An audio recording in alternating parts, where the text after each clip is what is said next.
All right, welcome back to Fright Night Flicks. You're here with your hosts, Dan and Darren. What's up? What's up, guys? And if you guys are new to the channel, welcome. We do horror movie reviews, and we are going through Texas Chainsaw Massacre, and we're almost finished up. Yeah, we got one more after this. The Netflix Texas Chainsaw Massacre, whatever that's called. Netflix? Yeah, TCM? I don't know. I have it at the end of this movie. It's the last one. Then we're finally done with it, which it's been a journey. Yes, a good journey.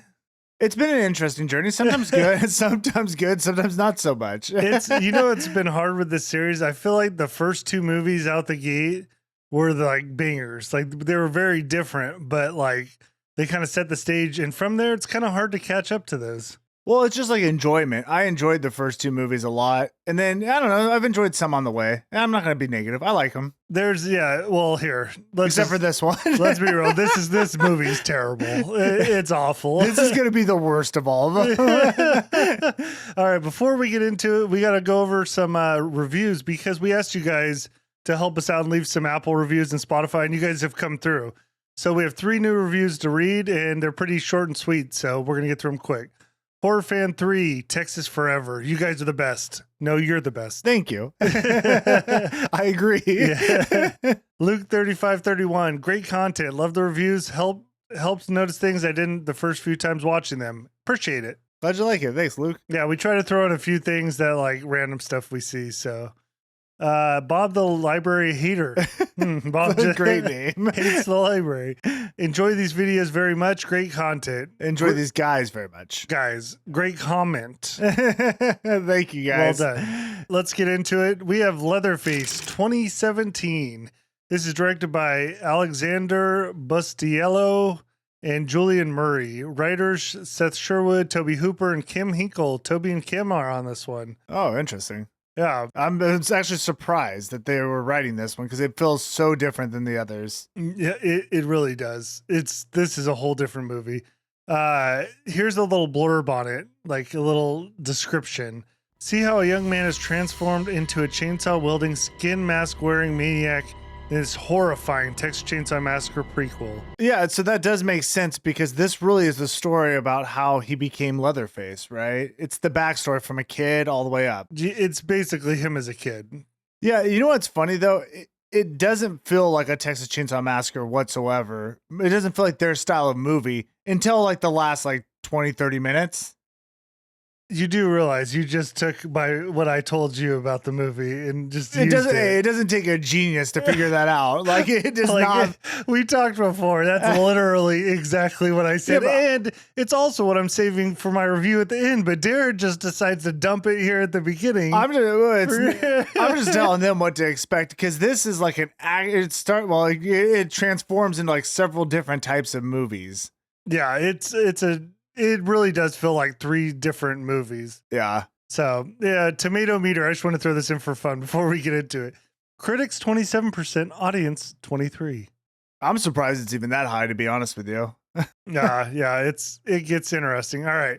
So we start the movie out, and I got to say, this movie starts out unlike any Texas Chainsaw before because we're at a birthday party for a young Jed. Happy birthday to Jed.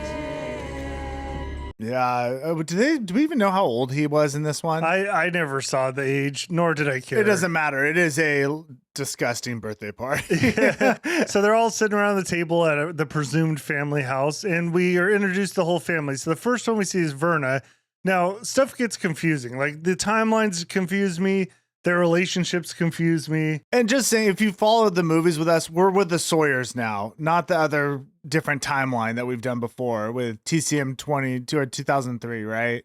The Hewitts? The Hewitts, that's what it was. Yeah. These are the Sawyers, so we're back on the original. Yeah, I know, guys. Confusing. We get it. I'm just sad to say it.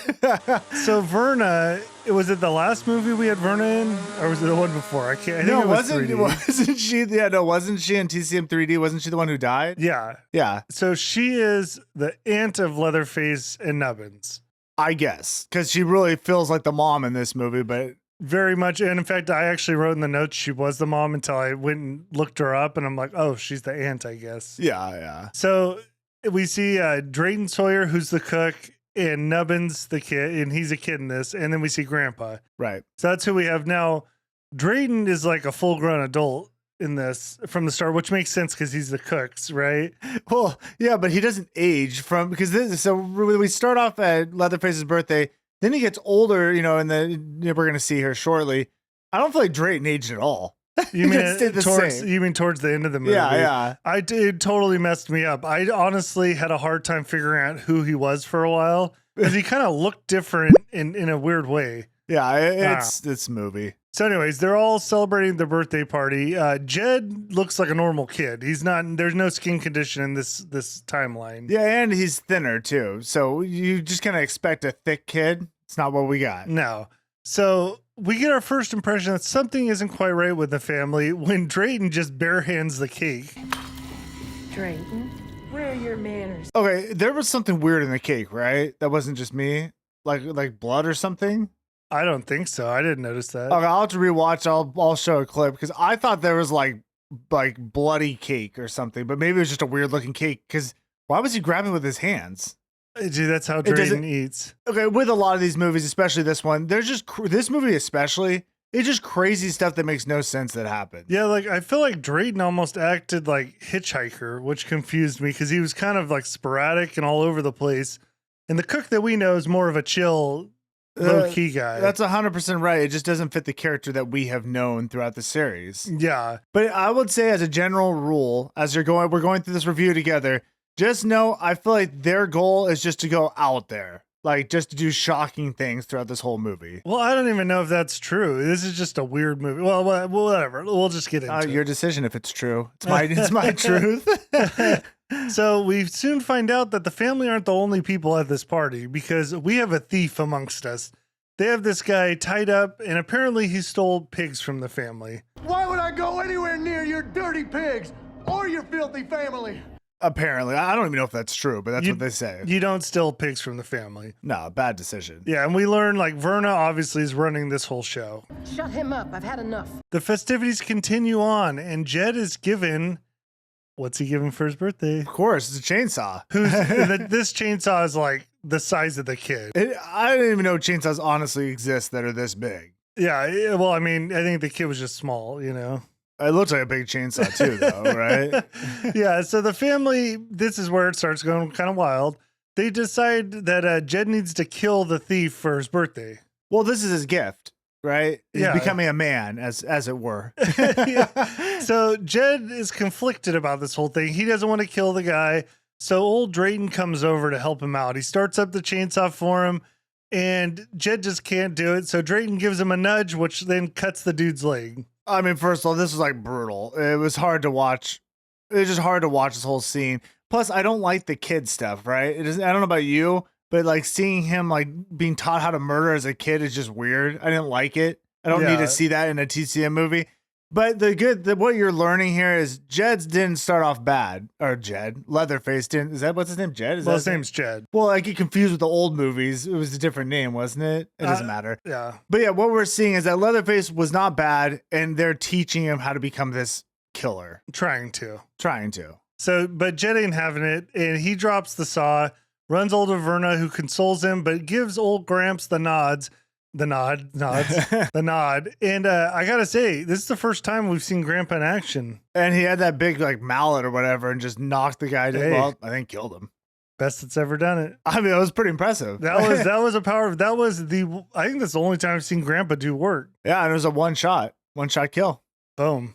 He was the best. So we flash forward to 1955, hot summer day in the Texas countryside. We meet two little lovebirds, Ted and Betty Hartman, making out while driving. That's a common theme. I don't know. Is that something that happens a lot? Is like every movie, kids are just making out while driving. I don't remember ever doing that or wanting to do it. And her especially is kind of funny too, 'cause she's like chicken pecking his neck. You trying to make us crash? I don't know. But of course, what happens when you make out and drive? Well, you're gonna get killed somehow. You run into stuff that's in the road, wild animals. Oh, there you go. So out of nowhere, there's a little baby cow in the road. Ted swerves out of the way. They miss the animal. Betty gets out to check to find out that it's not a cow. It is a child wearing a cow's head. Well, not just a cow's head. He's in this. I actually paused it. He was in the skin. He had it wrapped around like a skin suit. Oh, really? Yeah. So he was like on all fours as the cow. Again, in the middle of the road. Terrible idea. Yeah. Asking Like for death. you could very well just be hit. But yeah, so he pops up and he does have the head on, but he removed the skin. Well, if Kemper was driving, he would have been run over. Oh, dude, that thing exploded. Yeah. So the kid asks for help, and then he just takes off into the field. Betty chases after him. They end up in an old abandoned barn. As she enters, she sees animal skulls, bones, and there was even a stuffed animal hybrid. A stuffed animal hybrid? It was a half bone, half stuffed animal. Oh, dude. The creations, you know? My favorite part when she comes in, she goes, hey, like you're trying to get the kid to come out. She's like, hey, don't worry, I won't touch you. Come on, I won't touch you. For that. I'm like, dude, that's exactly what someone who wants to touch you would say. Like, why would you say that? Like, I didn't think you were going to, but now I kind of think you might. Yeah, you obviously have it on your mind. Yeah, I right? wasn't thinking about it. You were. So Betty's in there exploring the mill when she hears a noise, turns, sees the cowhead kid, but soon falls through a trap door. Now, she gets pretty jacked up right away. Like, she lands on some, like, metal stuff, and she's, like, bleeding. She pretty much looks dead. Yeah, so a couple things. I don't know if we mentioned it. It is weird, first of all, that she went chasing after this kid who was dressed up as a cow in the road in the first place. We didn't even acknowledge that. That's a weird thing to do. I mean, who wants any part of that? And he said, help, and he runs away. Help me, please. It's like, okay, something's wrong. You know, who would chase him? Yeah, the second thing, like you said, she falls in this well. I wasn't sure what hurt her. Just the fall?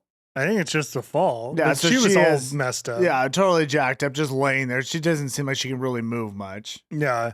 So we find out that it's Drayton who's behind all of this, and he's teaching young Leatherface how to kill. Yep. So he ends up pulling this chain that has this engine tied to the top, whatever, it's chained up to it, pulls it right over the top of where Betty is, and then instructs young Nubbins to finish her off, to which he pulls a lever, kills Betty. Yeah, that engine drops on her and it's heavy. It's really heavy. Yeah. This is where we learn Betty Hartman is an important character to this movie because she is the daughter of Sheriff Hal Hartman.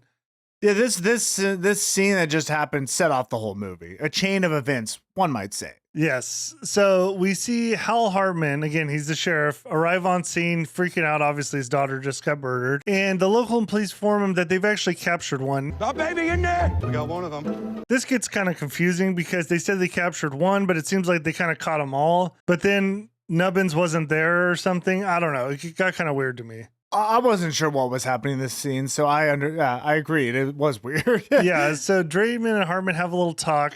And basically, Hartman is coming at him hard, saying that he's going to go into the gas chamber and his life's over. So Drayton, Hartman's the sheriff. yeah. Okay, yeah. So Drayton explains, or Cook explain. It's hard to call him Cook. This ain't Cook. Well, and same with Hartman. I call him Hal, the sheriff. I call him Sheriff and then Ranger. I think. Okay, Ranger. He turns into a Ranger later on. Oh, okay. Drayton explains he had nothing to do with the murder. He just simply found a body, and we're like, "Where's the crime in that?" Hartman pulls out his gun and calls him trash. Like, Hartman's not having this. Well, I mean, you see Hartman, understandably, his daughter has just been killed, but you also see Hartman's like clearly unhinged. Yeah, and Right. it only gets worse. So Verna arrives on scene. Again, she's the aunt of these boys. And I don't know what she is to Drayton. It doesn't That's matter. not even, yeah. No, who cares?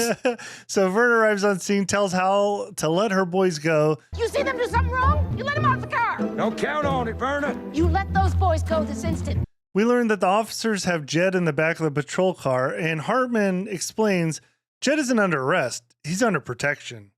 See, Hartman's been to multiple of these crime scenes where these Sawyers just happen to be around. And basically he's saying they're a part of all these things, which he's totally right. I mean, yeah, they were at the site where his daughter just got killed. Yeah, but instead of like arresting and worrying about the crime, he's like now on child protective custody. You take one of mine, and I'll take all yours, Verna. Oh, he's going after the fam now. Yeah, Hit yeah. him where it hurts. Yep. So he orders other officers go to the Sawyer house and round up all the miners. No Diddy. That's good. Stupid. And just so you guys know, Verna is very like a strong, like type A woman, right? She gets things done. She's gritty. She's just like this country strong hillbilly girl. Well, hot take, Verna is my favorite character in this movie. I mean, Like as far as like the actress or just like the character they built out?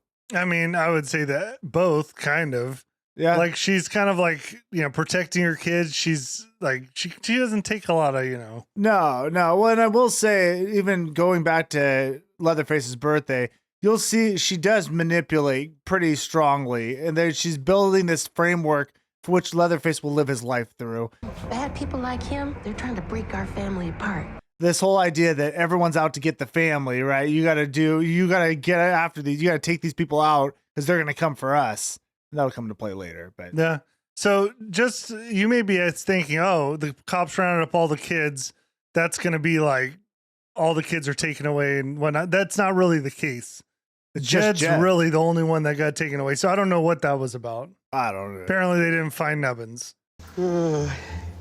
Again, let's not try to make sense of this. Just enjoy the ride. Okay, well, let's start getting. It doesn't make sense. Let's start getting weird because we're going to the Gorman House, which is like a troubled, like mentally ill children and just bad kids. I'm gonna be honest. As soon as I saw the movie go here, I'm like, I automatically don't like it. This isn't a place I like to like watch movies in. You know what I'm saying? Like, it's kind of disturbing. You have these young kids with all these like issues going on. It's not a fun place to be. No, I wasn't into this at all either. Like, once they went there, I'm like, oh gosh, hopefully it's quick. Well, it wasn't that quick. No. So we learned Verna has lost custody of Jed. He now lives in this Gorman house. We're introduced to the doctor and Elizabeth. Now, Elizabeth is going to be one of our main characters. She's new on the job. She's a nurse there at the Gorman house. Yeah, she goes by Lizzie, so we'll probably call her Lizzie or Elizabeth. The doctor explains all these children were abandoned, neglected.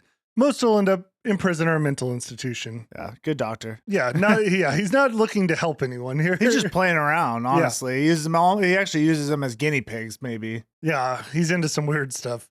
We'll say that. So Lizzie goes into the hangout room to meet some of the, the little kids. She runs across Bud, who, okay, we're just going to give it away. We're going to give the big spoiler in this because it won't make sense unless we just tell you now. Yeah, so Bud looks like Leatherface. Like, he's got this long hair. He's kind of soft-spoken, quiet, very strong. Yeah, and they did this on purpose. They wanted you to think this was Leatherface throughout the whole movie. Right. It's not Leatherface. It's Bud. Yeah, it's just some big guy who walks into bullets. Yeah. He'll still find out later. He's a bullet spine. So we meet him. He's, like I said, he seems like a nice enough guy, right?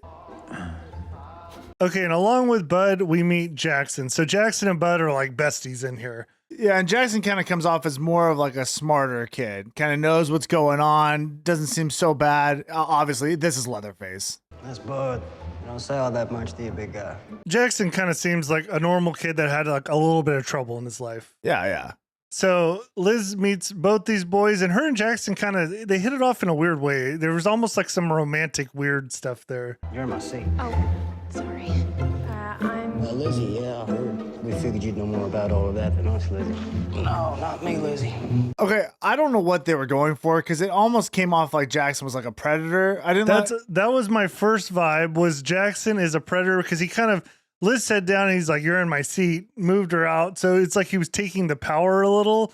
And then he was calling her Lizzie, or what was he calling? Liz. He kept saying her name over and over. But he did it in a weird way. So I didn't take it as like a connection. I saw it as like, this guy's like a problem. Yeah, that's what I thought. But then at the end, there was like, she almost liked it or something. It was like, there was some weirdness. Yeah, agreed. I think there were some acting differences there. Yeah. Like they got the wrong impressions. So Liz meets these two boys. They're all getting along, and trust me, they're going to spend some time together. Across the room, we see Ike, and he's another character we're going to see throughout this film. He gets into a fight with another, I don't know, not inmate. What do they call? I almost said inmate too. Another visitor. No, I don't know what they're one of the kids at the place. Yeah, another guest. Yeah. So they get in a fight. Lizzie goes to break it up, which turns south on her quick because Ike, he definitely gives off strong predator vibes. Because he starts groping her, but Bud's here to save the day. He comes through, throws Ike down, breaks up the fight. Right, and so here's what we're seeing from Ike is he is like very unstable. And I'll say this actor did a good job going in and out of crazy.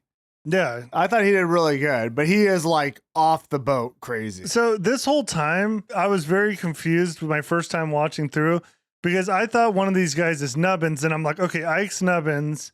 Bud's Leatherface. Because you thought all the kids went to this place. They told us all the kids were taken away. Well, yeah, the whole thing's confusing. You're right. That's confusing. And also at the same time, they're purposefully misleading you to think Bud is Leatherface when he's not. Yeah. And so Ike's also not Nubbins. Ike's just a crazy dude. I mean, he's just a guy who likes to party. Yeah. We'll see that when the chaos pops off. Yeah. So we flash forward a little bit later in the day. Liz is in the bathroom contemplating what she's really gotten herself into when she hears someone crying from the stall. She goes to investigate to find, again, another character we're going to meet multiple times this movie, Clarice. And Clarice has a live mouse in another girl's mouth. So gross. So gross. But what we're seeing again, this girl is also very unstable. Not a Clarice nice, is a horrible person. Is insane. Yeah. Like, she's one of the crazier family members. Like with her character, there's no humanity. It's just a horrible person. It's just a stupid mouse. So Liz breaks this up. The girl runs off. Clarice grabs a smoke and asks for a light. Liz explains you can't smoke in here, but Clarice says she has some special permissions and that you can ask the doctor that she is the doctor's favorite. So this part got weird because I'm like, okay, wait, is there some sexual thing with Clarice and the doctor? Because she made it sound like she's got this special permission. She's obviously like a bad girl. Well, like, if that's real, you know what's funny? I didn't even catch that part. I don't know. well, don't worry because it doesn't play out. Yeah, I was gonna say I never even heard that. But let's go ahead and just jump later in the day. I just want to get through this whole area, you know? This scene was this whole stuff's not fun. Yeah. So later in the day, the doctor questions Lizzie if everything is all right. Everything all right? The doctor blames Bud for the incident, to which Jackson comes to his defense. No, Bud didn't do nothing. So they're all talking around in this area.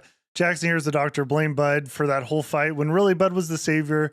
So you can see Jackson sticks up for Bud. Yeah, we see Jackson and Bud, they're good friends, and we also see the doctor is bad. We get the vibe. Like there's something wrong with this guy as well. Oh, yeah. Well, I mean, doctor explains he's bad because he tells Jackson he's looking forward to their next session in the chamber. I forget. I have the name of it's like CT. So I don't know.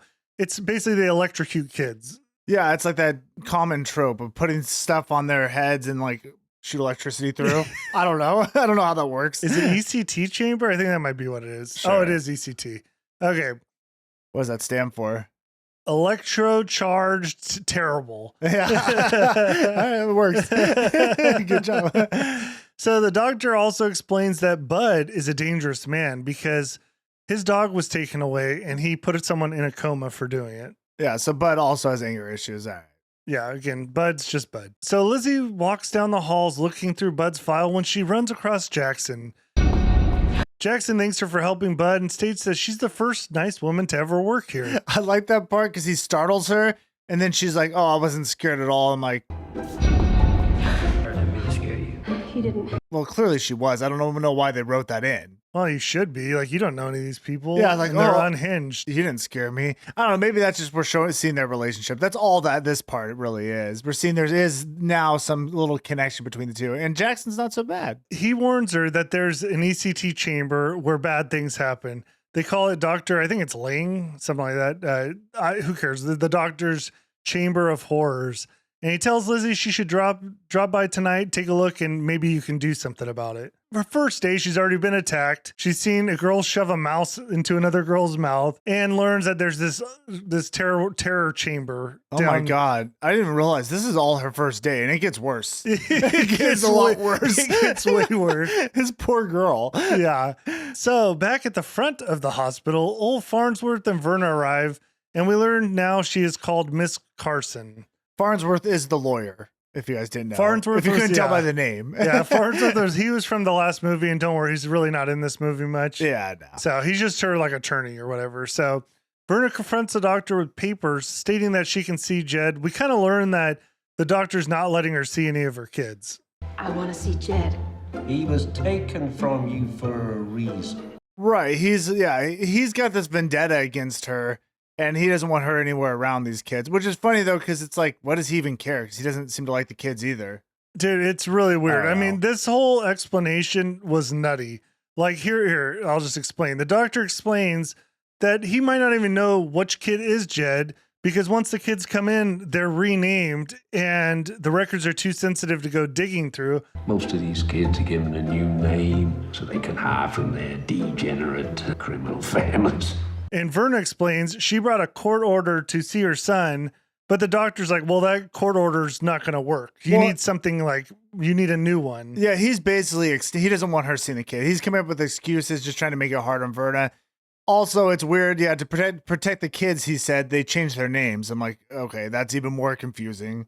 Well, he was like acting as if they have no clue who anybody is anymore. I know. It's like, you're a horrible doctor. Yeah. Like this, you're going to get fired. Like she came in with a court order and he tells her she needs another court order. Like that doesn't make any sense. Well, it's stupid, but I do love the name change thing because that purely is just to hide who Leatherface is from the audience. We haven't even told you guys who Leatherface actually is. Yeah, we have. No, we told him who it's not. No, I said it's Jackson. Oh, well, boom. There it is. I think I said that multiple times. If not, there you go again. It's Jackson still. Yeah. Who doesn't act anything like Leatherface, but whatever. Well, he hasn't turned into Leatherface yet, Dan. That's true. So the doctor goes on to call Verna hillbilly trash. Hillbilly trash. So Verna storms out of the doctor's office, goes into the bathroom, but she doesn't stay there long because she sneaks out and starts exploring the halls looking for Jed. Now, Verna sees a nurse's station, runs in, just knocks the nurse out, takes her keys. Yeah. Meanwhile, back in the ECT chamber, we see Bud is strapped up with 2 orderlies just snipping off his hair. And we have Ike sitting in a chair, also restrained. So obviously their fight earlier got them in some special treatment down here. So they're both going to get the little electric treatment. Yes. At the same time, Liz, she's walking around the sleeping quarters when she hears the boys' cries. And now she's heading down to the ECT chamber where she's going to go and witness the treatment. So we have like multiple people doing multiple things. It gets crazy. And guess what? It's going to get crazier. This whole scene is chaos. That's going to happen. So the orderly notice Verna's gone. So now the staff's hunting for Verna. Verna had knocked out that nurse. She opened a door, made her way access into this inner chamber, and she runs across another nurse to what she just bitch slaps her. You can't be here. Knocks her out cold. I mean, you got to respect Verna, dude. She's just blowing through this place. These people that are trained to deal with, difficult, maybe physical situations at times. Not with Verna, though. No. Verna's just taking them out. I would say she's doing a speed run. Yeah, she's speed ready. Yeah. But she ends up getting captured by 2 orderlies, and she ends up just getting escorted out. We're just going to jump ahead. She's gone. She gets taken out. Did she do anything? Did she give the kids keys or something? I think they didn't it didn't seem to really explain, but I think her breaking through these barriers somehow got the keys where they just had free reign of the whole place. The keys, did you say keys or kids? Kids and keys. Yeah. I don't know. The keys have free reign? yeah, because the kids all break free here, we're going to talk about. Yeah, exactly like I've written here. At this point, all hell breaks loose. Yeah, because I was confused by what she did, but I think you're right. Maybe just her just beating up and destroying all the staff just made it so the kids could just get out. I guess. I mean, who cares? Hey, it happened. Yeah, stuff goes nuts. The doctor had heard Verna's whole thing going on, so he leaves the kids down in that ECT chamber. Bud breaks free from the restraints. He smashes 2 orderlies with ease. The doctor goes up, sees Verna leave. He decides that we're shutting down the whole facility, but it's far too late for that. Yeah. The kids have free reign. These kids are cutting power, running wild. It's like a zombie horde. Dude, you know what's funny? I wrote that down. It was like a zombie when they'd see someone, they'd all run towards them as if these kids are now just just unrestrained killers, right? Yeah, this is like a max security prison that they thought they were going to be in their whole life, and they have freedom. Oh, they're like, we're going to kill everyone now. Yeah. So speaking of killing, we see Clarice, who strangled the girl from earlier, saying that she saw her with him and he's her soulmate. So she's got some jealousy issues. She strangled the girl who she was putting a mouse in her mouth earlier. Yeah. Yeah, she finished the job. So the doctor retreats to his office for safety, but he hears a banging at the door, goes to the door, and he finds it's old Bud. Dude, here's the thing. And again, this would have been great if this was Leatherface because he's so freaking strong. Yeah. Right? Like Bud, like we saw with the 2 kills earlier, it just makes it look easy. And then here, I'll let you go on to how he finishes this one. Of course, the doctor immediately is like, I'm going to just attack this kid. So he hits him over the head with something, but Bud disarms him, takes his head, and just smashes it into the window. Yeah, a pretty vicious kill. Yeah, and that's the end of the doctor. Yeah, that storyline's over. So, here's where the new storyline starts because we get to see Clarice and Ike's relationship. Oh my God. Me- So keep in mind, they're in this building. It's dark. There's fire, no lights. People just running around chaotically. Yeah. So while that's going on, Ike and Clarice reunite, to which they have sex on the wall. Yeah, that happened. Yeah, that's not all, because she finishes it off with a BJ. Like, I mean- what the F is this in the movie for? Like, what is going on? I think I think this whole idea of this movie is they're going to go over the top with everything. It made no sense. I didn't want to see this. I had to see it apparently twice. And guess what? You're going to see more, and it's going to get weirder with these two. Oh, dude, I hate this movie. It's so bad. So back with Liz. Liz now, she saw what was going on in the ECT chamber, but it doesn't matter because this whole hospital's gone to hell, you know? Yeah. So she finds another nurse, and they're going to like use the basement escape. But they hear this rowdy kids coming down the hall. I mean, they're freaking zombies. It is dude. zombies. It's 100% zombies. They hear zombies coming down the hall, and they hide. Well, this crazy kid jumps over with this knife and just starts stabbing the nurse in the mouth. Dude, that's I was so yet again. I was confused on what, because it's kind of dark. It's kind of hard to see what happened. I didn't even understand how this nurse got killed. I just know there's a lot of mouth blood. Oh yeah. I don't even know if she really died from that. She wasn't alive. Yeah. So just when Liz thinks she might be in trouble, Jackson comes to save the day. He jumps over and just stomps this kid out. And again, now we're seeing the little crazy side of Jackson. Even though he did help her, he's pretty violent with the kill. He's a little violent. Yeah, he's got a little dark side. Again, Jackson's Leatherface, if you missed it. Yeah. So Jackson leads Liz to safety. They make it outside the back door when a car pulls up, and guess who it is? I don't remember who. Clarice and Ike. Somehow, after their fornication, they already made it out. They grabbed a car, and I don't know why they were pulling up to the back door, but they were. They kind of capture, I would say they capture Jackson and Liz, but they also see Jed walking around, and they just pick him up. It makes you think that Ike and Jed are brothers. Like that, I thought that's Leatherface and Hitch. Okay, yeah. So a couple things. Well, one, they're picking up Liz just because they're going to use her as a hostage. Really, that's what they said. Because they're planning on making some big moves now. And I guess what Jackson just happened to be with her, so they took him too. The Jed thing, yeah. Ike said he owes him one. Did Jed release Ike from the restraints earlier? Oh, maybe Jed did release Ike. See, I don't remember that. Maybe that's how. Maybe that's why he did. But it's funny because he picks him up then later. But see, I'm trying to make sense of this already, and it just doesn't. So forget it. So Okay. that's who's in the car. Okay, as they drive off, we see the real hero of this movie, the guy in the wheelchair. I did not see this. What happened? There's a guy, this poor bastard, a guy in a flaming wheelchair goes flying out the second story window. I watched this movie twice, and I never saw that. You never saw No. that? Oh, dude. I remember something flying out the window, but again, I think mentally in this movie, I'm already like checked out. I'm like, all right, whatever. It's like, why is a guy in a wheelchair flying out on fire? Well, someone set him on fire, and he thought jumping out the. How would he even break through the window? Do you know how hard it would get to get a wheelchair out a window? Like, windows aren't on the ground. I guess someone would have to push him really hard out. I think that's the You idea. gotta watch it. Someone this guy, set this poor guy on fire and pushed him out the window. I think they built a ramp inside to have him go off. Oh, so down the road, Ike stops the car. We learn they're going to kind of ditch it and change up their clothes. Again, Jackson and Liz are in the trunk. So Leatherface, or not Leatherface, sorry, Bud, who's not Leatherface, Bud, Clarice, and Ike are all changing. They open up the trunk, to which Jackson gives like a kick, hits Ike. Now we see the first of many escape attempts by Liz, and there's going to be 6. She already tried to escape the hospital and got caught, right? That's like 1. This is the second escape attempt.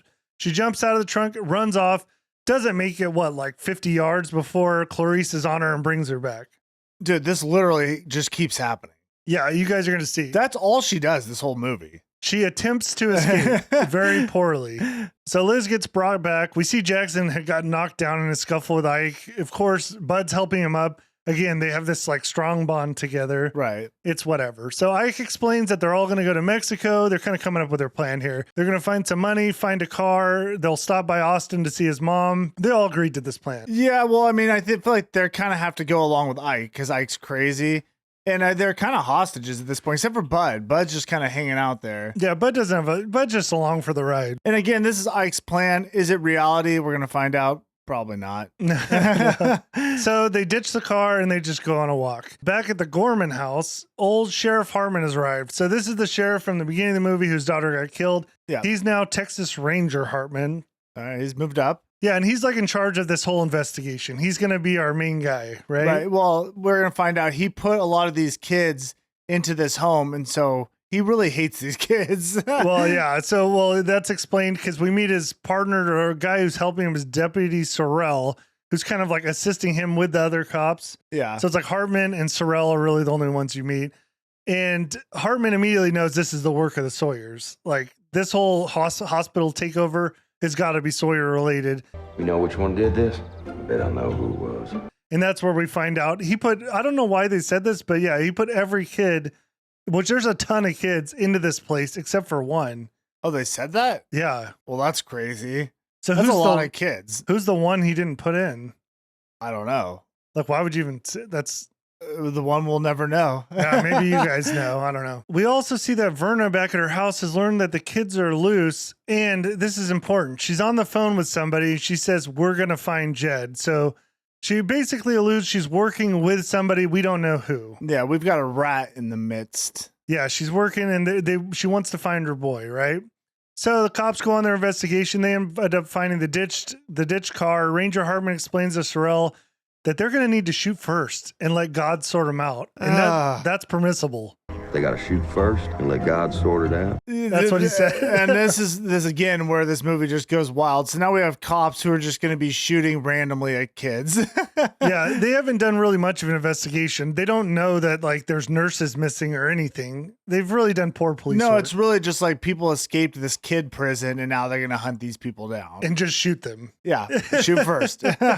So the kids on their journey, they arrive at Old Seamburst barbecue, famous Texas barbecue. Oh, okay. So this is, we go straight into some Bonnie and Clyde stuff here, dude. This gets just so stupid. This is probably my least favorite scene in any Texas Chainsaw movie. Again, when we talk about, well, because we talk about this movie not being a Texas Chainsaw movie. This is a great example. This is just straight some like Bonnie and Clyde, a guy and a girl that are just gonna rob and kill people and murder, yes. for no reason. None. So. Well, I guess to get a car and money. I guess that would be the reason. Well, there's some murders that had no reason though. We'll get into it. Okay, so let's set the scene. So we have Liz and Jackson sitting at a table very nervously, right? Right. Then we have Ike and Clarice who are just having the time of their life, throwing food into each other's mouth, being loud.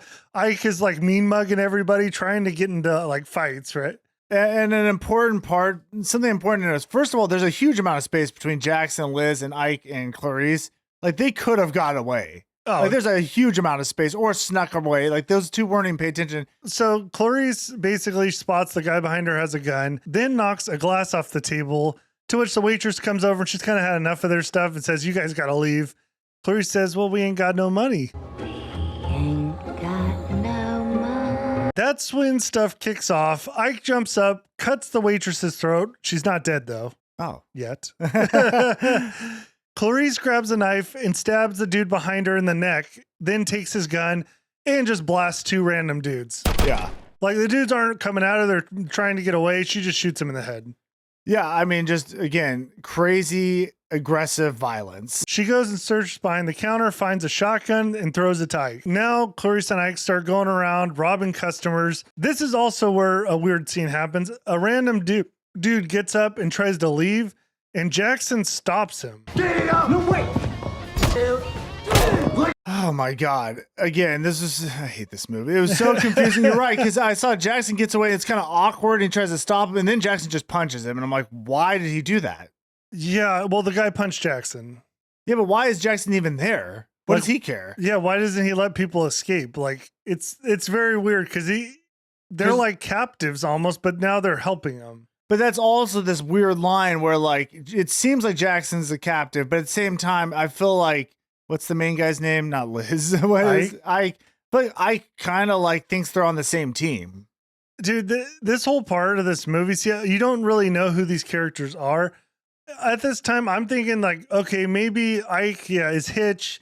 maybe Jackson's somebody else. I didn't think he was really Leatherface, but like it's like their relationships are weird that they're working together, and then when you find out what's really going on, it makes no sense. Yeah, it doesn't. So, anyways, Jackson ends up knocking this poor guy out, and then Liz, guess what she's gonna do? What? Try to escape. This is number 3 escape. She runs out and immediately gets caught by Bud, who's like kind of watching out there. Yeah. He just grabs her. Again, Bud, who just got picked up, apparently is in on all this as well. Yeah. Why would Bud care if she escaped? Bud's just a happy-go-lucky dude. He doesn't seem to care about anything. Now we get to the worst scene in any Texas Chainsaw Massacre movie. I hated everything about it. The waitress who Ike had stabbed is like on the ground underneath the table. For some reason, Ike walks up to her, puts a shotgun to her head, and kind of stands there for a second, and then just blows her head off. Yeah, you thought there was gonna be something more to this whole scene, but there wasn't. It was just like, I think it's really just to show you he's clearly unstable, and he just killed her for no reason. Yeah, but yeah, it just made no sense, and I'm like, to me, it was like so unnecessary. I just didn't even like it. That's how I feel about this whole movie.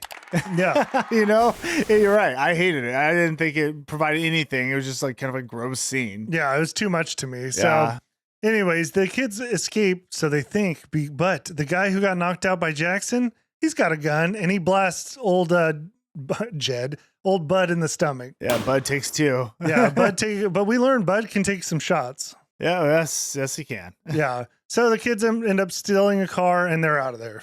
Now the cops arrive at the shootout location. Old Ranger Hartman and Sorrell. They're asking the guys what happened. So I learned the guy's name is Dave.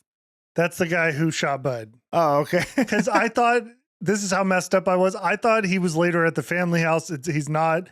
Yeah, I got very confused on who was even. He was a member of the family? Because Drayton looked so different later in this movie. To me, he didn't look like Drayton anymore. I don't know. Yeah. It messed me up. So Dave, again, the guy that got knocked out, explains what happened. He said they went crazy, started cutting up waitresses and started shooting, which is pretty accurate. Right. And he tells the ranger that they left in a blue wagon. So now the cops are after him. It's going to be like a little bit of a chase hunting down these kids. The kids ran out of gas already. They've already gotten out of the car and they have to ditch the car and they're going on a walk through the woods when they come across a trailer set up all alone. And my first thought, what? Please be the tea lady. Oh my gosh, the tea lady was in there. Yeah. But she wasn't. So they explore the trailer and they make a gruesome discovery. Actually, Liz makes the discovery when Ike starts getting in her face. She steps through the floor, falls forward onto a disgusting dead body. Not only did she fall on the floor, she fell face first to where she's like kissing the dead body. And he's like slimy. Again, you know what everything I mean? is so overdone and gross in this movie. Now, and this is where I also thought it was weird. So he hung himself in the bathtub. Was this supposed to be like an autoerotic asphyxiation type thing? Because Clarice makes some comments.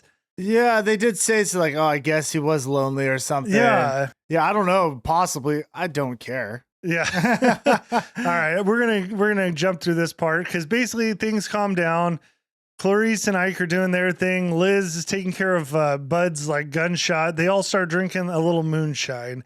Jackson tucks Bud into bed and tells him that he loves him. Man, you're lucky I love you. Like it's just so weird. So now we see Ike and Clarice. If you haven't caught enough of their sex scenes, we got another one. We have a graphic one for you. Yeah. So she's on top and going to town when we notice that her whole chest is burned up. Yeah, I was gonna say, is that what that was? Burn marks all over her? Yeah. Okay. You ask why? We don't know. We'll never find out, and it doesn't matter. Doesn't matter. But we got to see her naked, so there you go. Yeah. But we're not done because we switch positions. We go to doggy style now. Oh my God. This movie. That's not the weird part. No, okay? I mean, arguably the most normal of all the parts. No. So while they're in that position, Clarice finds the dead body who they've somehow brought into the bed, and she is making out with the dead body while you know. Dude, that was like, hold on. I was watching, I'm like, wait. What's happening right now? It is so gross because it's clearly something she's into. And it makes no sense. Again, not sure why they added it. Didn't like it, and it's disgusting. Like, it was disturbing weird. And it's not like a good type of weird. It's just like, what are we doing here? But that's what you get from Ike and her, and Clarice, is it's just like, they're insane. Like, there is no humanity. It's just all insanity. Yeah, it's the Bonnie and Clyde type thing, and it's just not, it wasn't great for the movie. Okay, so we flash forward a little bit. Jackson and Liz were asleep, but Liz just got woken up because she hears a banging outside the trailer. Now, Bud's like on patrol out there or something, so I think she sees it's him. Yeah. Well, she also sees she has a chance to escape again. And she's going to take that opportunity. Yep. So she runs out into the foggy woods when Ike shows up and captures her. Ike shows up out of nowhere. He should have been asleep, right? But no, he's just out there in the middle of the woods for some reason. Yeah, and Ike's got bad intentions, and he starts kind of ripping off her clothes when Jackson yet again arrives and saves the day. Yeah, and we did find out, I think Ike's been into her the whole time, right? Ike's a little bit of a perv, if you haven't figured it out. Yeah, I would say a lot of a perv. Yeah. So Jackson and Ike get into this big fight, and Jackson gets the upper hand and actually has like Ike just beat up. Clarice arrives with a shotgun, and basically it's over now. You know what's funny? When that scene first started, I'm like, okay, someone's gonna get killed because these people are unhinged. They kill people for nothing. But no, Ike's getting beat up, and she just lets Jackson survive, even though they don't seem to like Jackson at all. In fact, why do they even have Jackson there? I would have thought they would have killed him because he keeps sticking up for Liz, and obviously Ike has other intentions, so why the heck would he let him live? Yeah, and they only have Liz there because they only have her there as a hostage. And they just picked up Jed as a favor, I guess. Yeah. I don't know. Yeah, Jed is that his name? What's the big guy's name? Bud. Bud. I call him Jed. I know. Hey, it's confusing. I might have done that through the whole podcast. That's not on us. It's the stupid movie who changed kids' names and then made you think he was Leatherface. Yeah. So Ike and Clarice have control again. Ike has some motivational words for Bud, and this is what he says in like one complete sentence. This is great, by the way. He says, You're an idiot and a fool, and I don't know why God bothered to make you. Now get away from me. It was like out of nowhere. It was just mean out of nowhere. They blame Bud because Bud was supposed to be like a lookout, but you know who Bud is. Like, Bud ain't the brightest guy. Yeah, but I didn't think Bud was responsible for people getting away. I thought he's more on the lookout to see if the cops were coming. You know what I'm saying? I do agree with you there. So after all the excitement, Ike has to take a piss. He's in the woods by himself, so he thinks, until he hears a noise behind him. That's when we see Bud is here and just smashes him over the head. Drags Ike over to a rock, and then, like American History X style, curb stomps him. I know. Oh, God. Makes him bite the rock and steps on his head, if you don't know. Can I just say this, though? If Bud was Leatherface, he would have been an amazing Leatherface, because this dude is like killing everyone. And he's strong. And it makes sense he totally makes sense to be Leatherface. It's so stupid. I hate this movie again. But then it's like, again, instead of just killing him, they make it some graphic kill. Like, why did they make him curb stomp his head? I don't know. It's over the top. Awful. Back at the trailer, Clarice notices Ike hasn't returned, so she goes into the woods looking for him. Now we have a dilemma between Liz and Jackson because, of course, Liz wants to leave, right? But Jackson can't leave because he has this tie to Bud. Yeah. So he wants to go find Bud. Even though Bud kind of seems like he's on Ike and Liz's side. Who knows? They're all over the place. Well, I shouldn't say he's on Ike's side. He just killed him, so maybe not. I would say that was bad too. But he was doing what they wanted to by keeping Liz there earlier. So, but Bud is playing Leatherface, and he's like simple. He just does what he's told. But he's not Leatherface. He's not. But he's playing what he should be. Dude, just the mind F this movie takes you on, and not a good one. No. So again, Jackson kind of convinces Liz. They go searching for Bud. Jackson and Liz find Bud laying atop of Ike's bloody, disgusting, smashed body, taking a nap. Oh my God, this dude. So he kills the guy, and Bud's so simple, he just sleeps on top of him like an animal. He's like a lab. Yeah. Like a simple little like lab that just is like this lovable little creature, but unlike a lab, he murders people. And sleeps on their bodies. Why? I don't know. Yeah. So we go back with Clarice, who again was looking for Ike, standing in the woods with a pistol and a shotgun when she hears a behind her. We find out Deputy Sorrell is here, and he yells that he's caught one. So the cops have caught up with him. Clarice lies and tells him that it's just her and Ike. Why? Don't know yet again. Ranger Hartman shows up to the scene, and this is where stuff starts getting weirder. You see Hartman's true colors. We see that Hartman knows Clarice because he says, "Good to see you." Like, obviously there's a history. He obviously put her into the home. So he doesn't just say that. He also just pistol whips her in the head. Good to see you again, Clarice. Yeah. Again, this guy's wild. He's not done though, because he sticks his thumb in the hole from the pistol whip in her head. So he's trying to get information. He's interrogating, and he is just sticking his finger inside her head. Yeah, and Clarice ends up getting away, running, yelling for help. And Hartman does the like classic like Western shot where she's running through the field, and he pulls out his pistol and shoots her. Yeah. Well, did you notice there's a lot of Western vibes? Again, this movie is freaking weird. There's times where they're transitioning scenes and you get like Western music in there. Did you notice that? I haven't noticed that. Really odd. The tone of this movie is off. Yeah. So Clarice takes a dive in the field. Jackson and Liz and Bud are all hiding in this field, kind of away from her, but they're starting to freak out a little bit. Jackson gives a little backstory on the Ranger and says that he's like bad news. He's corrupt and has it out for kids. So basically what we learn is when his daughter died, he decided every bad kid he's going to round up and put in a home, I guess. I guess so. And so the problem with it now is that we're seeing, these kids, specifically Liz, is watching what's going on, and they're seeing a cop destroy this kid. So now you can't trust cops.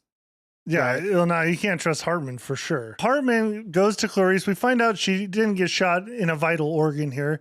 She got like clipped in the leg. So he drags her over to the trailer. And Clarice starts laughing and starts dropping bars on the cop, basically roasting him. And here's one of her lines. "You're just a sad old man crying over a stupid dead little girl," which is pretty intense. And Hartman took this a little personal because he pulls out his gun and shoots her in the head. Now, I will say one of the coolest parts, I did like when she was dead and the smoke coming out of her mouth from the bullet, like the smoke. I don't know if that's how guns work.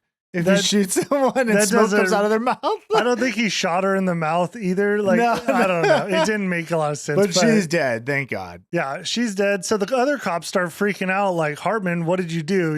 Yeah. To which he just explains, "You saw what they did at the diner. It's called justice." And then they all just start shooting in the trailer. Okay, here's the stupidest thing. Again, they're centered around this trailer. Clarice never said anyone was in the trailer. They just walked to the trailer, assumed there were people in there. They yelled. No one ever made any noise. So they just decided, we're just going to shoot the whole thing. We don't know who's in there, and no one was, so it didn't matter, but that's what they did. Okay, so now Liz, Bud, and Jackson kind of like see all this going down. Liz, again, she's freaking horrible. She doesn't work together with anybody. She just gets up and runs. Like, she's out of there. So again, another escape attempt. Literally every time. That's all she does. And she doesn't ever get away. Well, and it's like she makes all these connections with Jackson, but then she'll just ditch him in a second. Yeah, it's Like, weird. It's super weird. So the cops end up going in the trailer, searching and find a body. Again, the kids have run off. Now they bring out the search dogs. We have a classic police chase with search dogs, kids running through the woods. Now we get to another disturbing scene where the dogs go by this dead cow filled with maggots. I mean, it's freaking disgusting. And it's so gross. And you might wonder, why did they show that? I was wondering that. Well, we have a straight Ace Ventura scene.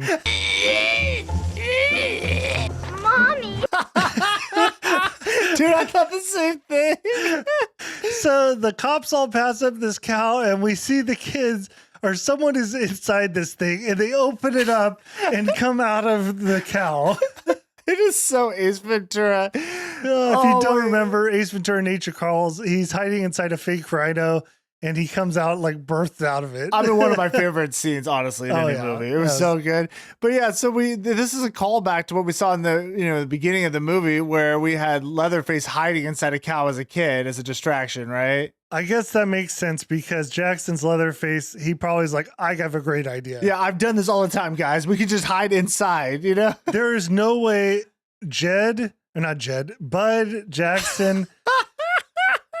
Bud Jackson and Lizzie would ever fit inside this cow. Dude, I didn't think about that.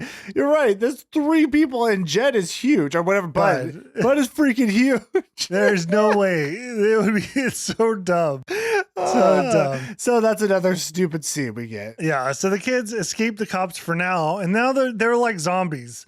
They're like walking through the field Okay. as if they've like in the Sahara, you know? That's a great point because I noticed the same exact thing. I'm like, why now are they all of a sudden it's like they're beaten down. They haven't had water in 5 days or something. Yeah. They were just fine a minute ago, but apparently hiding in the cow just disturbed them. Yeah. Even though it shouldn't affect Jackson at all. No. But Yeah, that's his thing, Yeah. you know? So this is where I grew to hate Liz. Is this scene right here? Because they're walking in like zombies. Liz sees a highway patrol car traveling down the road and she runs to it and just starts calling for help. again, all we've seen so far, we just saw like 5 cops just unloading on a trailer for no reason. So you wouldn't trust the police as Liz at this Well, point. they also murdered Clarice. Although she deserved it. She was unarmed. They just killed her. Yeah, you wouldn't trust the police as Liz at this point. No. There's no reason to run towards the cop and just ditch your buddies at this point, right? Yeah, again, she doesn't work with them at all. She's like just on her own, doing her own weird thing. She acts as if they're the ones who held her captive when it wasn't them at all. Yeah. They're all kind of held captive. But then she's like really friendly. She's really friendly with Jax. Like her and Jackson's relationship. we gotta stop. None of this makes sense. Okay. I mean, honestly, it just doesn't. Okay, so the highway patrol officer stops. I'm going to make this simple. Bud freaking just starts walking at the cop. The cop shoots him a bunch. Jackson goes to defend Bud and just beats up the cop, slams his head in the car door. No, you missed the whole part. Bud got shot in the head. Oh, that's right. During the scramble, the cop did a little shot over the head. Yeah. And took Bud out. And which Is, I was like, is Bud dead at that point? oh yeah, Bud's dead. Oh, okay. Yeah, because that's where I'm like, okay, I guess Bud's not Leatherface. That's when we realized. See, even at that point, I'm like, oh well, he can't be dead. It's Leatherface. Again, I didn't know that wasn't Leatherface till the end. Yeah. So Jackson and Liz get in the cop car and they take off. To which Jackson finally starts like losing his mind on Liz, like basically telling her she's like everyone else. Why'd you run away? You just killed that cop. She's bad, which I totally agree with him. He's totally right. She's horrible. Yeah, I don't know why what she just did got Bud killed for no reason. Yeah, exactly. I mean, Bud also didn't have to walk at the cop, but whatever. We don't need to get into I it. don't know why. It wasn't even explained. He just decided he's just going to walk straight towards a cop that's shooting at him. Yeah, but we have another cop problem because old Ranger Hartman's caught up to him and we have a little bit of a car chase going on. So yeah, we have Hartman behind now. Who is it? It's Liz and Jackson. Jackson, and he's just shooting away. Yeah, he's just firing into the vehicle. Again, he doesn't ask questions. He just shoots. To which Jackson catches a bullet to the face and turns into the Joker. Yeah. Yeah, so ripped off the side of his cheek a little bit. And again, now you're starting to figure it out. Like, okay, wait, this is probably Leatherface, right? It started to make a little bit of sense, but he has the way the bullet hit, it made it look like that Joker cut. It did look like just like Joker. Yeah, You so- wanted more credit for the Joker? Nah, that's it. That's good. So Liz ends up getting shot in the shoulder and they flip the car. We flash forward and Liz has woken up. She is now inside the police car and she's handcuffed. It's raining outside. We don't know where we're at. So Liz sees the cop's radio up front, grabs it, gets on, tells us she's been held hostage and that she needs help. We hear Deputy Sorrell on the other end asking, where are you at? Liz explains now. She looks outside. She sees she's at an old barn. Sorrell says he's on it and he's going to be there. Let me just say again, now she's contacting the police who we've learned she shouldn't even be trusting. I don't know why she's even trying, but okay. I mean, she's literally in a cop car telling her that she's a hostage. By a cop. Yeah. I think you're under arrest at that point. But she should be under arrest. She's been with felons. They don't know. She hasn't explained anything yet. Yeah. So Hartman arrives back at the cop car. He pulls Liz out by the hair. So he ain't having it. There's not going to be a whole lot of interrogation. This is just like murder time. Right. So we go inside the barn. He throws her down on some hay. And then we see Jackson is chained up There is no Jackson, honey. It's Jed. Jedediah Sawyer. on that same chain that dropped that engine down into the hole. Jackson's on that chain with like a bag over his head. Hartman explains he's setting things right. And this is the very spot where his little girl died. I'm setting things right. You know where he started? Killing my little girl. Right. So yeah, again, we're going back to that scene where Betty got killed in the beginning. Now Hartman's going to try to make it right by killing Jed. Yes, who again was the cowhead kid at the beginning. And his name's Jackson right now. Also known as Leatherface. Yeah, and apparently he wants Liz to just watch this. I don't know. It doesn't, like, she's just in there. I don't think he's wanting to kill Liz. I just think, yeah, I don't think he planned on killing her. I don't think he even knows who she is because he's never asked, really, Yeah. right? So Sorrel now, again, this is the deputy that was working with Hartman, arrives not at the barn, but at the family house. Plot twist. He was the rat the whole time. He was working with Verna. So this is where we see, it's like, we start seeing the family again. It's Verna, it's Nubbins, and it's Drayton all at the house. There's a little more to it, but basically Sorrel talks to Verna, explains that the sheriff or the ranger has her kid over at the barn and that he needs his Skrilla because he ratted him out. What is it? Harmon's got your boy holed up in an old barn somewhere. Sound familiar? Sound right. Hey, what about me? What about you? I thought we had an arrangement, some kind of understanding. That we did. He wants to get paid, to which they just kill him. And you just wonder, why did they even do that? Seems like he was working good for them, right? He did his work. He did his job, but they can't have loose ends. So yeah, they murder him and throw him into a pig bay or pig. Yeah, whatever. Sty. The pigs eat him. He's gone. It's just the whole thing is stupid. It's like, why did they, like, first of all, how did they even get him as like an insider? Then why would they just kill him? He's been doing good for them. I don't Yeah, know. he's got great information. Yeah, but no, dead. Doesn't make sense. Nope. Moving on. No, moving on. Back at the barn, Verna shows up with a chainsaw. It's so stupid. Yeah, because she's bringing the chainsaw to Jed. But I mean, again, Jed's been gone for so long. It's just weird. I mean, yeah, Jed, they kind of make it seem like Jed shouldn't even remember her, right? That's kind of what the doctor was saying at the insane asylum or whatever. Yeah. So, whatever. Yeah, Hartman ends up dropping Jed into the hole. Then the Sawyers come out. And it's weird because they're like wearing masks over there. Like Nubbins and Drayton have like masks on and stuff. Yes, you're right. That is weird. I agree. Yeah. It doesn't make sense. Yeah, there's not much of a fight. They just beat the heck out of Hartman and take him captive. Now we're back at the family house. Verna is sewing up Jed's face. He's disfigured. Okay. They put a muzzle on it to hold it together. I know. That was pretty gruesome. This is where the only part of this whole movie that felt like a Texas Chainsaw movie is just this little part. Just so you guys know, this is it. Yeah, this is the Texas Chainsaw. So we had like the Sane Asylum, which is like whatever kind of movie, a weird psychological strange thing. Then we had like the Bonnie and Clyde. The action sequence. Yeah. Action suspense. I mean, it's straight Bonnie and Clyde stuff. And then now we're into like normal like a horror movie. The rest of it was like an action suspense movie. Yeah, if that. Horrible, I mean, just weird. Yeah. Yeah. So we see Liz is still alive with Hartman, and they're tied up, laying next to each other, dying. So Hartman, of course, asks Liz to untie him, to which she says, "What were you going to do to me?" And Hartman says, "I don't know. I'm sorry." And that's enough for her to untie him. Tie me, please. Why? What were you gonna do with me? I don't know. Yeah, Liz got freed too. I don't remember how. Still don't care. Yeah. So she just undid her hands. She was like barely tied up. Oh, bad tie job. So we have yet again Liz going for another escape. They walk through the house. You see a lot of bone art everywhere. Again, I like the family house stuff, whatever. But they don't make it very far because Liz notices that they're gone and they get captured immediately. Well, I like it because Liz notices they're gone. You mean Verna? Verna, yeah. Yeah, so Verna notices they're gone. And they're all like, they're panicked. The family runs out to go find them. But then when Liz is going around the corner, all of a sudden they're just there. They're gone! They're gone! Boom, Yeah, caught. like, so, as if it was like a plan. I don't know. They made it like 10 feet. Yeah. Like they did not make it far at all. Again, Liz, the worst escaper ever. So Verna and Hartman go a little back and forth. Again, these two kind of hate each other. Verna calls Jed in, and he comes in. This is a new Jed. This is straight Leatherface now. He's carrying the chainsaw with him.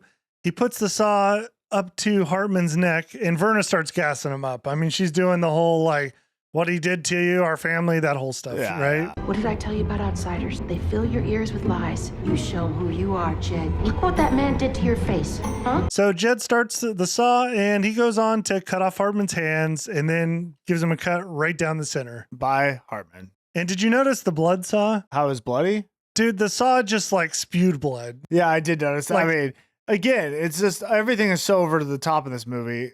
I didn't hate that though. I mean, I don't hate it, but it's like clearly like there's blood being pumped out of the saw. It's not like blood going through the saw, you know? Liz tried to stop him during this, by the way. Didn't work at all. But she ends up breaking free and runs out of the house. Another Liz escape attempt. Oh my God. Maybe this one will go better. It won't. It won't, because she immediately steps on a bear trap. So the family catches up to Liz in this bear trap. She tried to plead to Jed, and this is where we get an interesting scene where Verna's kind of talking in Jed's ear, and Liz is trying to talk in Jed's ear. Well, yeah, and Liz and Jed have a relationship, right? This really seemed to be a connection. In fact, it seemed more like on Jed's side than it was even Liz's. So you think like maybe she'll be able to talk him out of it, even though we all know there's a lot of killing that happens after this movie. So we know it's not going to go well, but well, she doesn't do bad, but she makes one fatal mistake. And let me give you some dialogue. So Verna says, "That bitch is a liar and doesn't care about you. Kill her." And I would actually have to agree with that, because Liz has proven she really doesn't care. She's kept trying to leave Jackson alone. yeah, Like, she could have escaped with him multiple times, but she's trying to just leave him. and again, Jackson really hasn't done anything wrong at all to her. He's been actually done nothing but try to help her. He's actually saved her, I think, multiple times. Yeah, he did. Absolutely. Yeah. So Liz knows there's good in Jed and says, "It's your crazy mother," which was the wrong thing to say. It's a crazy mother. Because she got her head cut off. He cuts off her head. Clean. Clean swipe. Liz is dead, and Verna is very proud of her young boy Jed. It worked. She honestly, that was the moment where he became Leatherface. Yeah. A boy became a man. Now we go to the next day. Verna's burning up clothes. Drayton and Nubbins are feeding the pigs with meat chunks, which, you know where those came from. Yeah. And they're having themselves a good old time. Grandpa's taking a little nap, giving a little chant. Grandpa really wasn't in this movie hardly, but No, We see he him. never really is. we see the iconic like red room with the slider, but it's like a brick wall, so whatever is what it is. And we see Jed is making a new Liz mask, which I would say is one of his better works. It actually looked pretty good. Pretty And solid. Was that the end of the movie? That's the end of the movie. Oh, Thank God. Dude, I'm going to be honest. God. This was like the worst movie. We're transitioning right now to our final rating. I'm not messing around with this thing. This thing was awful. I didn't like anything about it. It felt nothing like a Texas Chainsaw movie. It wasn't even a horror movie. Like I said, it was more of like an action suspense. Didn't like the characters. Didn't like the setting. I'm going to make it real simple. I didn't like anything about this movie. I don't think you should even bother watching this one. Wow. I do agree. I think like the characters, like who was the main character? Like Verna to me was like one of the main characters. Leatherface. Well, Liz, I'd say Liz is probably she was the Oh main. yeah, Liz is the main character, but that's a random nurse at the hospital that, I mean, there's just not a lot of substance to it. It's like they build relationships for no reason. Like her and Jackson, like there's a lot of time spent with them together, like bonding, and he saved her multiple times. And she just tried to escape every chance and leave him behind. Well, you said they build the relationship without reason. I would say the whole movie is without reason, though. None of it really makes sense. Yeah, I mean, the two craziest people aren't family members, Ike and Clarice. No. They're just random crazy people. Yeah, they were the worst of them all, too. And it's like you could have those people and make it a good movie if they ran into the family. You know what I mean? And then the family starts like taking out like Liz and Ike. You know what I mean? Like, Well, that's the problem. It wasn't about the family at all. You're right. It was more about these two randoms, which we don't care about, right? Which we shouldn't. no, and they just die anyways. So I don't know. Overall, dude, this movie's terrible. I totally agree. Here's the truth of it. I watched this movie one time. That was it. You went one time through? One time, that's it. I took like detailed notes one time through and I couldn't do it again. I watched it. I had to watch it twice because the first time was like a superficial watch. And I watched it the second time, and it is brutal. I honestly, all the other movies I enjoyed watching multiple times. This one, I was dreading it. I did not want to watch it at all. I still don't. Dude, it's just that whole hospital scene, and like they're building a lot of the story and the atrocities that go on and all that stuff. And it's like, what are we doing? To me, the story was bad, and they tried to make up for it just by going over the top with everything. Well, and that whole plot twist thing with Jed not being Leatherface not being who you think he is, not really that great. Well, it's confusing. Like again, it's like they purposefully misled you, and so it's just kind of stupid.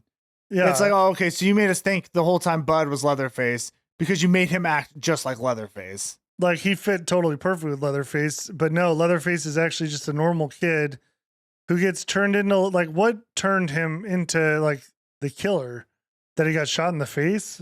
I guess. And then going home with his mom. You're right. Then that was it. Then that was the change. He got shot in the face, and that made him murder Liz. Yeah, because you're right. After he got shot in the face, then all of a sudden now he's ready to kill everyone. Yeah.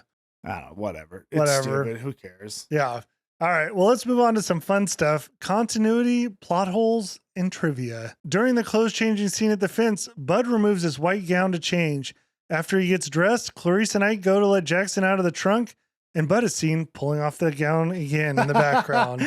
Oh, that's funny. Double layered, maybe. Yeah. When the escapees arrive at the abandoned trailer in the middle of the night, the moon is full. Soon after, just before Elizabeth runs off, moon is half full. Moon's changed. Yeah, very quickly in this movie. Okay, Verna Sawyer, the family grandmother, as stated in Texas Chainsaw 3D, which already causes issue with the fact that Grandma Sawyer is dead in the events of Texas Chainsaw Massacre 1974, and there's no indication that there's another grandmother in the family. Plot holes. When Verna and her attorney delivered the court order allowing visitation with her son Bud, they would not have to produce a second order to the warden to search the records, but simply ask that he be held in contempt of court, as checking the records to produce Bud is implied in the original court order. So this is legally incorrect, what they said. This is obviously like a lawyer went back through this. Yeah, of course. Yeah, that made no sense. Like, and I guess he is the warden. The doctor was the warden. I guess you call it that. I don't care. By the time Lionsgate finally released the film, the studio had already lost the rights to the Texas Chainsaw Massacre film series due to having taken way too long to both greenlight a new installment and get it released to the public. So that's the Texas Chainsaw 3D actually finished production 2011, but the film set unreleased for 2 years. So they didn't release it for 2 years. Okay. So Lionsgate initially had the rights to make up to 6 Texas Chainsaw films. This was their second and last film. Yeah, dude. After this, there's no way they're going to make more. No. I mean, dude, check this Texas Chainsaw 3D compared to this is like a shining star. Oh, absolutely. Stephen Dorff plays Sheriff Hal Hartman in this film, who is the father of Bert Hartman from Texas Chainsaw 2013. Who was Bert? Bert was the mayor. Oh, really? Yeah, he's that vigilante leader. Oh, so his character is supposed to be the father of Bert. Right. Oh, okay. That makes sense. I like the tie-in. Yeah, there's a little connection there. After reshoots have been completed, the film premiered on DirecTV before having a limited theatrical run. Oh, I didn't even... That's funny. I'll bet this did awful in theater. I think, of course. How could it? I've barely even heard of this one. In fact, the only reason I know of this movie is because I've heard it's the worst one. Yeah, and I would agree with that. So far, we haven't watched the Netflix one next, but it's better than this one. I've watched it. Toby Hooper, director of the original Texas Chainsaw Massacre, is an executive producer on this. Kind of wish he wasn't. Yeah. So also, this is Toby Hooper's final film as a producer before he passed away of natural causes on August 26, 2017. Oh, bummer. The Sawyer house scene in the 1974 original film was rebuilt for the filming of Leatherface. Oh, that's funny. Yeah, they did show the house. You only saw it briefly from the outside. I didn't even realize it was the same house, to be honest. Well, they rebuilt it, so yeah, not the same. That's probably why. So this isn't the first installment to use the title Leatherface. There's also a Leatherface Texas Chainsaw Massacre 3 made in 1990. Yeah, we know. We watched it, and it makes it even more confusing when you try to find this one. Dude, it's the names of these movies are freaking crazy. Also, the Texas Chainsaw 3, again, extremely, like, way better than this movie. Oh, yeah. So let's just delete this Leatherface, you know? Oh, I'm down. The Now Playing podcast reviewed Leatherface. This film received 1 recommended and 2 not recommended. Oh, who's a savage who recommended it? I don't know. Hey, everyone has their own taste. This just was not for me. Yes. The Fright Night Flicks podcast, we can be on here too, gave it 2 thumbs down. Yeah. The first Texas Chainsaw Massacre film not to be filmed in the United States. Oh, what? Yeah. Instead, the film was shot in Bulgaria for budgetary reasons. That's not a good sign. Not a good sign at all. All right. Last fact. Chronologically, this film takes place before the Texas Chainsaw Massacre in 1974. And is then followed by the Texas Chainsaw 3D in Lionsgate's continuity of the series, which is confusing. Dude, don't even try. Okay, that hurts my brain. All right. That's the end of that terrible movie. Thank God we're all through that. Next movie we're going to do is the Texas Chainsaw Massacre 2022, which apparently is a Netflix series or show. Yeah, and I promise you it's better than this. Yes, and that will be our final movie in the Texas Chainsaw Massacre series. And then we're moving on to some Halloween. Oh, that's going to be fun. I can't wait to switch. I love going through Texas Chainsaw, but I'm ready to switch it up too. Oh, yeah. I mean, it's been a good journey. And we'll do a recap at, Yeah, we'll have to do like a best and worst movie, some stuff like that. Yeah, I'd like to go through each one because now that we know the whole lore, it'd be fun to talk about. Yeah. Share our information with you guys. Share it together. Hopefully you guys have watched them all as well. All right. Well, that wraps it up. So thank you to all our members. Thank you for everyone who subscribed. Thank you for everyone who donates. I don't know. Thank you for just watching or listening. Yeah. All right, guys. We'll catch you guys on the next one. See ya.